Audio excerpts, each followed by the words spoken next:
Hi, my dear students. Welcome back. So already we discussed the third unit topics. Then there is a small topic pending. So these are the contents in the third unit. The keyword operator, overloading unary operator, operator return type, overloading assignment operator, rules for overloading operator, inheritance, reusability, types of inheritances. So advantages of inheritance and disadvantages of inheritances already we discussed. Okay. So today we are going to discuss types of inheritance, virtual base classes and abstract classes. Very few small concepts. Okay, small concepts. These two are the, and also most important concepts. So they will ask 2 marks questions. What is virtual base class? What is an abstract class? Clear, all of you? So then this is the syllabus. Today we are going to discuss types of inheritance, types of virtual base classes and abstract classes. Clear? Then before going to discuss the virtual base classes, where we are using virtual classes and base classes. Okay.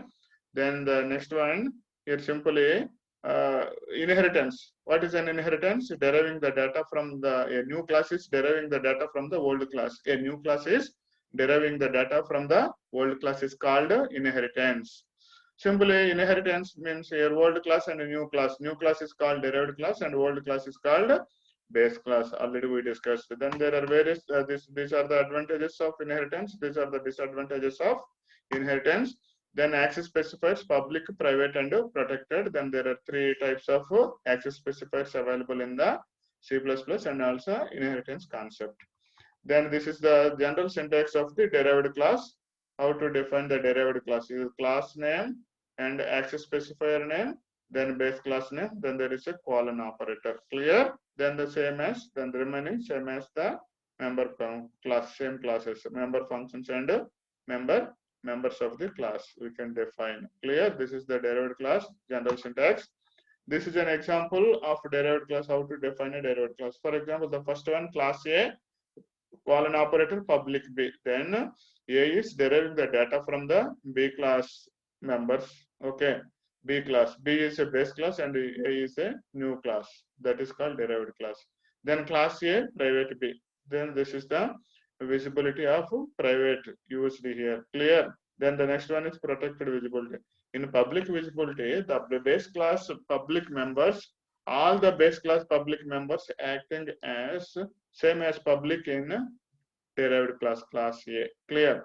Here private means all the public and protected members of the B class are acting as private in derived class. Clear? Then all the protected and public members are acting as protected in the derived class. Clear?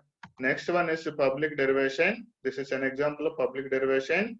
This is the private derivation. This is an example of private derivation. Protected derivation. This is an example of protected derivation. Already we discussed in previous classes. Okay. Then in types of inheritance is also discussed. Simply what is an inheritance? A new class deriving the data from the old class. Old class is called base class and new class is called derived class. Example, already I gave one example. For example, our parent getting money. So parent getting money, we are asking pocket money from our parent. Clear?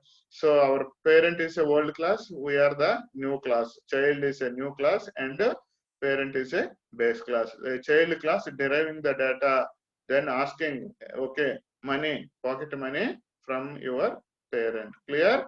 Then the various types of inheritance is available. The first one is single inheritance, second one is multiple inheritance, third one is hierarchical inheritance, multi-level inheritance, hybrid inheritance, and multi-path inheritances. Clear?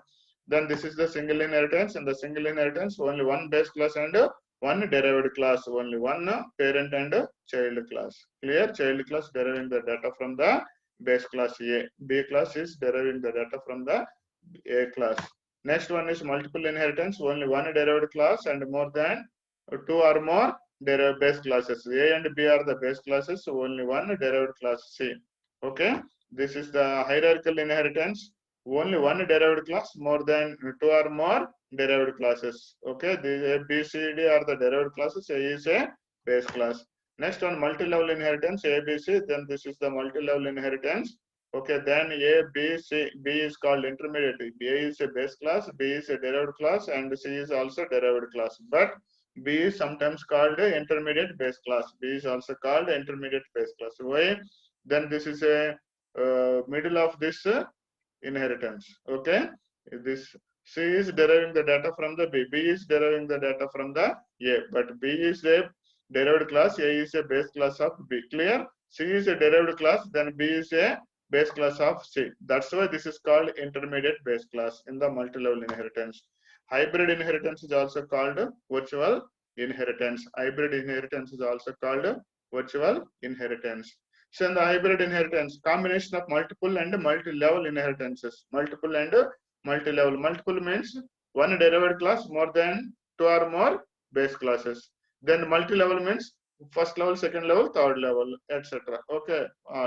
Then this is multi-level. A, B, C, D. This is multi-level. B, C, and B, C. This is the multiple inheritance. Combination of multi-level and multiple inheritance is called hybrid inheritance. Hybrid inheritance is also called virtual inheritance. Next one is multipath inheritance. Multipath inheritance. So this is the multipath in many paths. Then this is one path from A to D. This is another path from A to D. Then this is another path, multipath inheritance. Okay. So in the multipath inheritances, then there is a little bit confusion, ambiguity. So to little bit ambiguity. So the type of ambiguity we want to avoid, we will go through the virtual classes. We should go through virtual base classes, virtual functions. Clear? So simply virtual, what is a virtual function? So what is a virtual function? All of you. So simply virtual function, new share, virtual function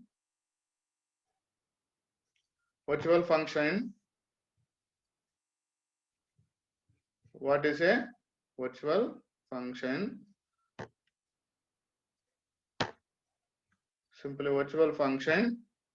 So in C++, so virtual functions, simple virtual function. A function is a member function which is declared within a base class and is redefined by a derived class. When you refer to a derived class object using a pointer or reference to the base class, we can call virtual function for the object and execute the derived class version of the function. Simply in C++ language and inheritance concepts, then there is a base class, then there is a derived class. So the base class member function simply defined virtual keyword, using virtual keyword to define a base class member function. So that is also redefined in overridden by the derived class. Clear? No need to use the virtual keyword. Virtual is a keyword. VIRTUAL. Virtual is a keyword. Clear? This is used in the inheritance concepts. Simply polymorphism concepts. We know already. I explained. We learned polymorphism. Poly means many. Morphism means forms. Later we will discuss in the fourth unit in detailed polymorphism. Then there are two types of polymorphisms. The first one is compile time polymorphism. Second one is runtime polymorphism. Okay, in the compile time polymorphism, what are the examples of compile time polymorphism? So simply function overloading and operator overloading. Clear? Runtime polymorphism using virtual functions. What are the changes occurred during the program compilation time? That is called compile time polymorphism. That is also known as early binding or static binding. What are the changes occur at the program execution time? That is called compile runtime polymorphism. What are the changes occur at the program execution time? That is called compile runtime polymorphism. Examples: virtual functions. Clear? Then a virtual function is declared within a base class and is redefined in the derived class. Clear? That is called overriding. Overriding. Clear? Then the next one, Here virtual functions ensures that the correct function is called for an object regardless of the type of reference used for function call. Here multipath inheritances, then there is an ambiguity. So to overcome this ambiguity, we should define virtual functions. To overcome the ambiguity confusion, we should define virtual functions using virtual keyword. So here virtual functions for that object execute, we can call virtual functions for that object and execute the derived class version of the function. Then there is no confusion, which we want to execute, that is only executing. Clear? All of you. Virtual functions ensure that the correct function is called. Which function we want to call, that function only it can execute with the help of a virtual keyword. They are mainly used to achieve runtime polymorphism. Virtual functions are used in virtual functions. This is the runtime polymorphism. Okay, this is virtual functions and virtual base classes are the examples for runtime polymorphism. Remember, all of you. Then rules for virtual functions. Virtual function cannot be static and also cannot be friend function of another class. Clear? This first rule. It cannot be a static. Why? Static is a two types of compile time polymorphism example. That's why it is not a static member. And it is also cannot be a friend function of another class. Clear? It is not a static member. It is not a friend function. Clear? Then virtual function should be accessed using pointer or reference base classes type to achieve runtime polymorphism. Here virtual functions are used to execute pointers. This pointer like, okay, pointers. This pointer already we discussed in the previous class. Clear? The property of virtual function should be same in base class as well as derived class. Function names are same. Okay, derived class to override. Okay, override. In that case, the class version of function is used. Clear? Then this is the base class. So next virtual functions. So next one is new share. This is the, so here virtual base classes. How to form a question? They will ask a 2 marks question or 5 marks, 6 marks question. Okay. How to form a question? Simply virtual base classes. Explain about virtual base classes. Virtual functions we discussed. Okay, virtual base classes.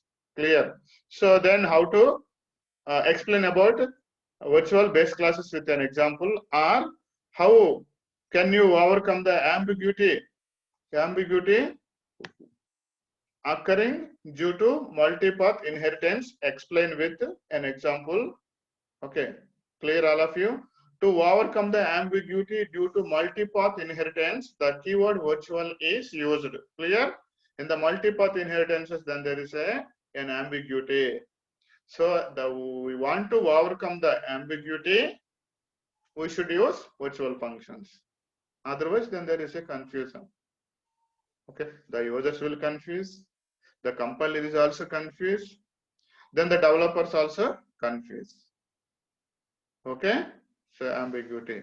Then when classes are derived as virtual, the compiler takes essential caution to avoid the duplication members, to avoid the duplication of members. Clear? Then caution compiler to avoid the duplication of members. Clear all of you? We're using virtual functions to simply avoid the duplications, to avoid the duplications. Clear? Uses when 2 or more classes are derived from a common base class, we can prevent multiple copies of the base class in the derived classes are done by using virtual keyword. This can be achieved by preceding the keyword virtual to the base class. How it define virtual keyword in the base class. Clear all of you? Then come here, class A This is the base class. Then class B, colon, then public, similar, previous examples. Then here keyword is occurred here, virtual class A. Clear? Virtual class A. Here class B, public, virtual A. Then this is a virtual base class. Here is a base class defined in virtual. Clear? Then here protected A2. Then public class C is a derived class, another derived class, public virtual A. Clear? So this is the member of the derived class C. Then the another class is class D, public B, public C. Then I didn't use virtual here. D is a derived class. Come here. Then A4. How many members are there? Here A1 is a class A member, A2 is a class B member, then A3 is a class C member, and A4 is a class D member. So then integer A4 public void input in the derived class member function, read all the members of the previous classes. Clear? But so simply A1, A2, A3, A4. A1 is the member of the A class, A2 is the member of the B class, then A3 is the member of the C class, A4 is the member of the D class, 4 class members. Then also display function is used to display all the values from each class. Clear? Come here. D dot input. What is D? D is a derived class, 4th class. D is an object of the derived class D. I didn't create an object of the A class. I didn't create an object of the B class. I didn't create an object of the C class. Simply I created an object of the D class. While using D class object, I can access all the members of the above classes. Clear? A1, A2, A3, A4 using derived class. But then there is no confusion. So then here using virtual functions, then a little bit difference in our general topics.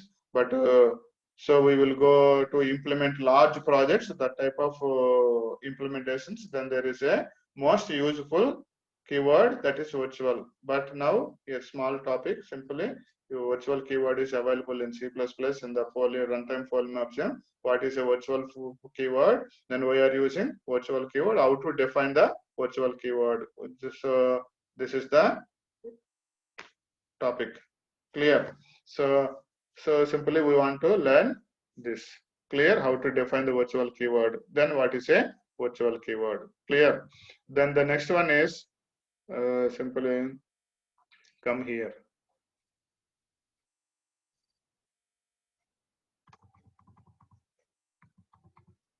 Simply delegation.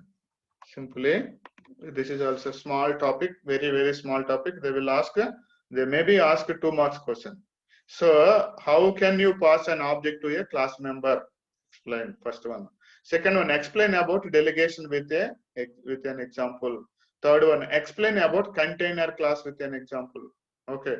So simple, small topic, very small topic, but they may be asked 2 marks question. Here simply delegation or container class, same meaning. Here declaring the object as a class data member in another class is known as delegation. Clear, all of you?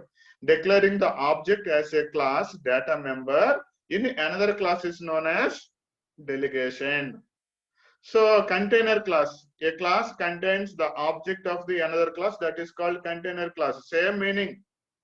When a class has an object of another class as its member, such class is known as container class.